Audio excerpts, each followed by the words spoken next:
Hello दोस्तों, कैसे हैं आप सभी लोग। आशा है आप लोग बहुत अच्छे होंगे और अपने जीवन में काफ़ी खुश होंगे, प्रसन्न होंगे। तो दोस्तों, स्वागत है आप सभी का आपके अपने ही चैनल जिसका नाम है ज्ञान मंत्र, और जहां हम लोग करते हैं कुछ ज्ञान की बातें।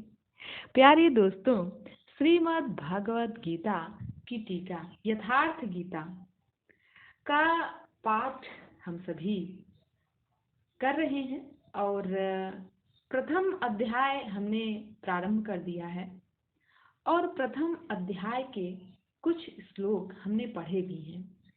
आज आगे के क्रम में हम लोग श्लोक को पढ़ेंगे और देखेंगे कि आज हम यथार्थ गीता के इन श्लोकों के माध्यम से, जिसका कि अर्थ भी दिया हुआ है, इसको हम पढ़कर क्या कुछ नया ज्ञान अर्जित कर पाते हैं। तो चलिए दोस्तों, शुरू करते हैं यथार्थ गीता पाठ। पश्यतां पांडुपुत्राणामाचार्य महतिं चमूं व्यूणा द्रुपदपुत्रेण तव शिष्येण धीमता। इसका अर्थ है, हे आचार्य, अपने बुद्धिमान शिष्य द्रुपद पुत्र धृष्टद्युम्न द्वारा व्यूहाकार खड़ी की हुई पांडुपुत्रों की इस भारी सेना को देखिए। शाश्वत अचल पद में आस्था रखने वाला दृढ़ मन ही धृष्टद्युम्न है। यही पुण्यमयी प्रवृत्तियों का नायक है। साधन कठिन न मन कहूटे का, अर्थात साधन कठिन नहीं, मन की दृढ़ता कठिन होनी चाहिए।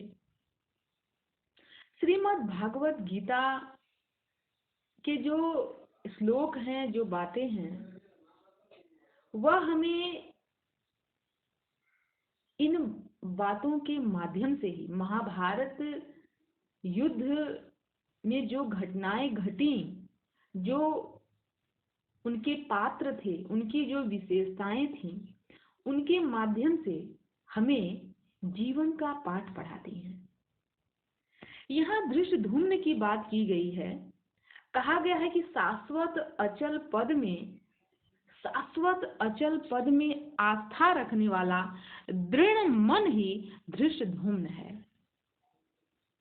यही पुण्यमयी प्रवृत्तियों का नायक है, अर्थात हमें दृढ़ मन वाला होना चाहिए। हमारे मन में दृढ़ता होनी चाहिए, हमें अपने कर्तव्य के प्रति दृढ़ता होनी चाहिए। ऐसा संदेश हम यहाँ से ले सकते हैं। आगे है कि साधन कठिन न मन कहूँ टेका, अर्थात साधन कठिन नहीं होता है, मन की दृढ़ता कठिन होनी चाहिए। आपकी जो मन की दृढ़ता है वह मजबूत होनी चाहिए। तो ये सीख हमें मिल रही है। अब देखें सेना का विस्तार। तो सेना का विस्तार क्या था, इसके संबंध में श्लोक दिया हुआ है।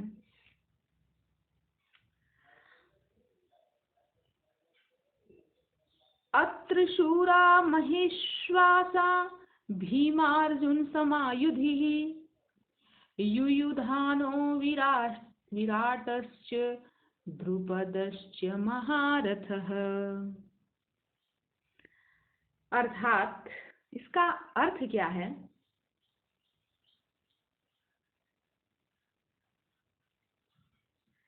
इस सेना में महेश्वासा अर्थात महान ईश में वास दिलाने वाले भाव रूपी भीम, अनुराग रूपी अर्जुन के समान बहुत से सूरवीर, जैसे सात्विकता रूपी सात्विक विराट सर्वत्र ईश्वरीय प्रवाह की धारणा महारथी राजा द्रुपद अर्थात अचल स्थिति तथा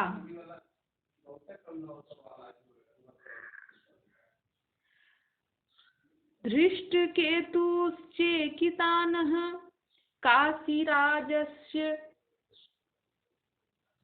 वीर्यवान् पुरुजित् कुन्तीभोजश्च शैब्यश्च नरपुंगवः। यहाँ अर्थ दिया हुआ है प्रत्येक शब्द का। धृष्ट केतु अर्थात दृढ़ कर्तव्य, चेकितानः जहाँ भी जाए वहाँ से चित्त को खींचकर इष्ट में स्थिर करना। काशी राजः काया रूपी काशी में ही वह साम्राज्य है। पुरुजित का अर्थ है स्थूल सूक्ष्म और कारण शरीरों पर विजय दिलाने वाला पुरजित। कुंती भोज इसका अर्थ है कर्तव्य से भव पर विजय, नरों में श्रेष्ठ।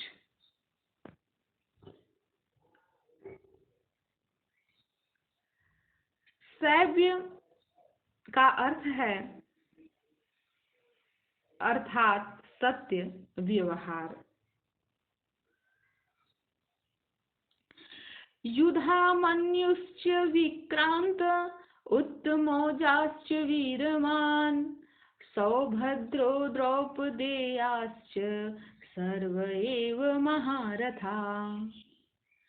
और पराक्रमी युधामन्यु, युद्ध के अनुरूप मन की धारणा, उत्तमौजा शुभ की मस्ती, सुभद्रा पुत्र अभिमन्यु। जब शुभ आधार आ जाता है तो मन भय से रहित हो जाता है। ऐसा शुभ आधार से उत्पन्न अभय मन ध्यान रूपी द्रौपदी के पांचों पुत्र वात्सल्य, लावण्य, सहृदयता, सौम्यता, स्थिरता सबकी सब महारथी हैं। साधन पथ पर संपूर्ण योग्यता के साथ चलने की क्षमता है।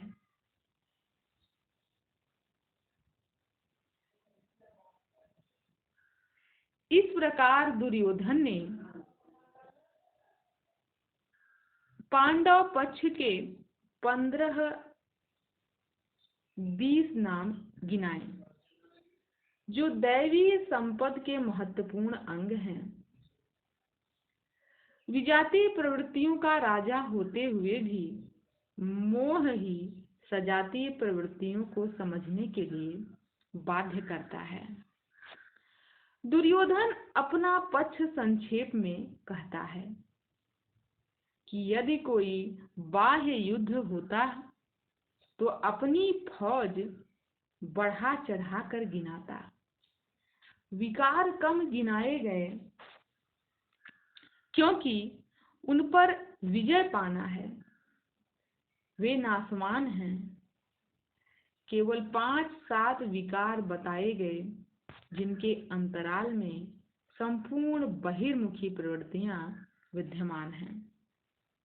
जैसे अस्माकं तु विशिष्टा ये तानि बोध द्विजोत्तम नायका मम सैन्यस्य संख्यार्थं तान् ब्रवीमि ते। इसका अर्थ है द्विजोत्तम हमारे पक्ष में जो जो धर्म हैं उन्हें भी आप समझ लें। आपको जानने के लिए मेरी सेना के जो जो नायक हैं उनको कहता हूं। बाह्य युद्ध में सेनापति के लिए द्विजोत्तम संबोधन असामयिक है। वस्तुतः गीता में अंतःकरण की दो प्रवृत्तियों का संघर्ष है, जिसमें द्वैत का आचरण ही द्रोण है।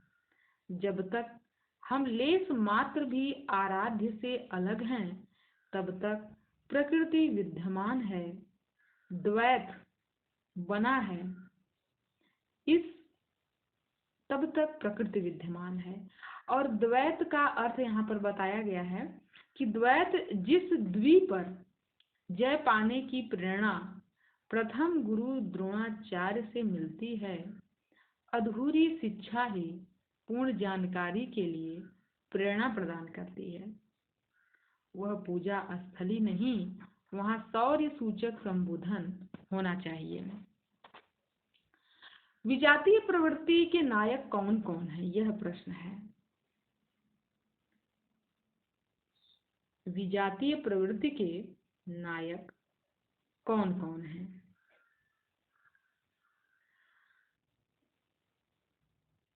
भावान् भीष्मश्च कर्णश्च कृपश्च समीतञ्जयः अश्वत्थामाविकर्णश्च सौमदत्तिस्तथैव च। एक तो स्वयं आप हैं, ब्रह्म रूपी पितामह भीष्म हैं। ब्रह्म इन विकारों का उद्गम है, अंत तक जीवित रहता है, इसीलिए पितामह है।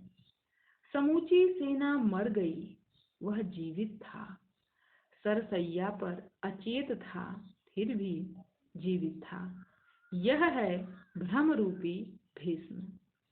ब्रह्म अंत तक रहता है। इसी प्रकार विजाति कर्म रूपी कर्ण तथा संग्राम विजयी कृपाचार्य हैं।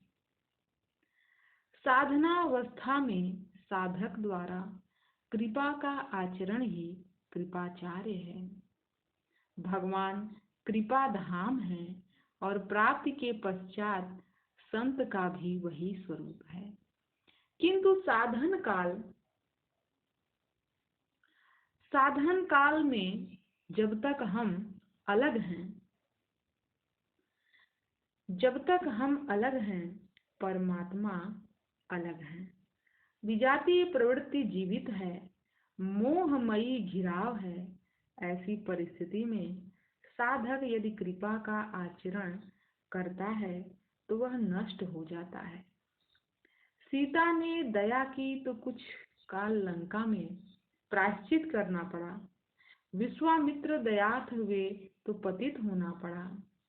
योग सूत्रकार महर्षि पतंजलि भी यही कहते हैं, ते समाधा उपसर्गा व्युत्थाने सिद्धयः। व्युत्थान काल में सिद्धियां प्रकट होती हैं, वे वास्तव में सिद्धियां हैं, किंतु कैवल्य प्राप्ति के लिए उतनी ही बड़ी विघ्न है जितने काम, क्रोध, लोभ, मोह इत्यादि। गोस्वामी तुलसीदास का भी यही निर्णय है।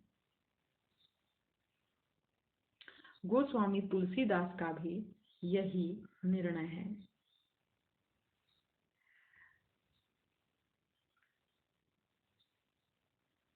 छोरत ग्रंथि जानि खगराया, विघ्न अनेक करई तब माया। रिद्धि सिद्धि प्रेरई बहु भाई, बुद्धि ही लोभ दिखावहि आई। यह रामचरितमानस से लिया गया है, जिसका अर्थ है कि माया अनेक विघ्न करती है, रिद्धियां प्रदान करती हैं, यहाँ तक कि सिद्ध बना देती हैं। ऐसी अवस्था वाला साधक बगल से निकल भर जाए, मरणासन रोगी भी जी उठेगा। वह भले ठीक हो जाए, किंतु साधक उसे अपनी देन मान बैठे तो नष्ट हो जाएगा। एक रोगी के स्थान पर हजारों रोगी घेर लेंगे। भजन चिंतन का क्रम अवरुद्ध हो जाएगा और उधर बहकते बहकते प्रकृति का बाहुल्य हो जाएगा।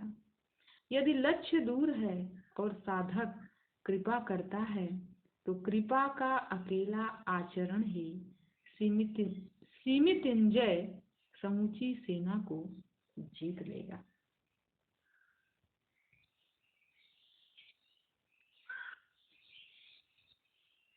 इसीलिए साधक को पूर्ति पर्यंत इससे सतर्क रहना चाहिए। दया बिनु संत कसाई, दया करी तो आफत आई। लेकिन अधूरी अवस्था में यह विजातीय प्रवृत्ति का दुर्धर्ष योद्धा है। इसी प्रकार आसक्ति रूपी अश्वत्थामा सृष्टि में कहीं भी वस्तुओं में लगाव ही आसक्ति है। सृष्टि में कहीं वस्तु लगाव हो रहा है उसका अर्थ है आसक्ति। द्वैत का आचरण द्रोणाचार्य है। द्वैत ही आसक्ति का जन्मदाता है। शस्त्र हाथ में रहते आचार्य द्रोण की मृत्यु नहीं हो सकती थी, वह अजेय थे। भगवान श्री कृष्ण ने कहा कि कौरव पक्ष में एक हाथी का नाम अश्वत्थामा है। भीम उस हाथी को मारकर अश्वत्थामा मारा गया ऐसा उद्घोष करें, इस अप्रिय सूचना से आचार्य मर्माहत हो शिथिल पड़ जाएंगे। उसी समय उनका अंत कर दिया जाएगा। भीम ने हाथी को मार डाला और प्रचार हुआ कि अश्वत्थामा मारा गया।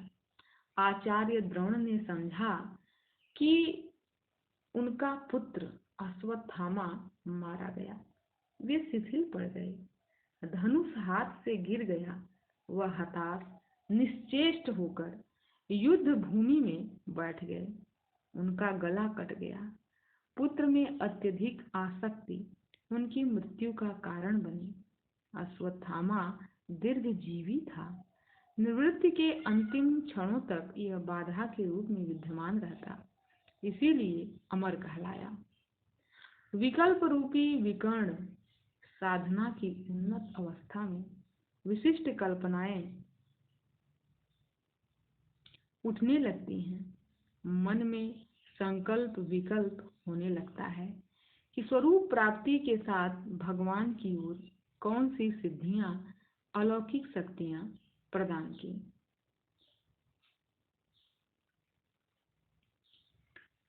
जाएंगी। भगवान के चिंतन के स्थान पर विभूतियों का चिंतन होने लगता है। साधक की दृष्टि केवल कर्म पर होनी चाहिए, उसे फल की वासना वाला नहीं होना चाहिए। किंतु जब वह रिद्धियों सिद्धियों का चिंतन करने लगता है, यह विकल्प ही विकर्ण है। ये कल्पनाएं विशिष्ट हैं, किंतु साधना में भयंकर बाधक हैं। भ्रममयी श्वास ही भूरी स्रवा है। साधन का स्तर उन्नत होने पर उसकी प्रशंसा होने लगती है कि वह महात्मा है, सिद्ध है, जिसमें दिव्य शक्तियां हैं। उसके समक्ष लोकपाल भी नतमस्तक हो जाते हैं। इस आवभाव प्रशस्ति से साधक प्रसन्न होने लगे, गदगद होकर बहकने लगे। यह ब्रह्ममयी श्वास ही भूरी स्रवा है। पूज्य गुरुदेव का कथन था, संसार पुष्प वृष्टि करे, प्रशंसा करे,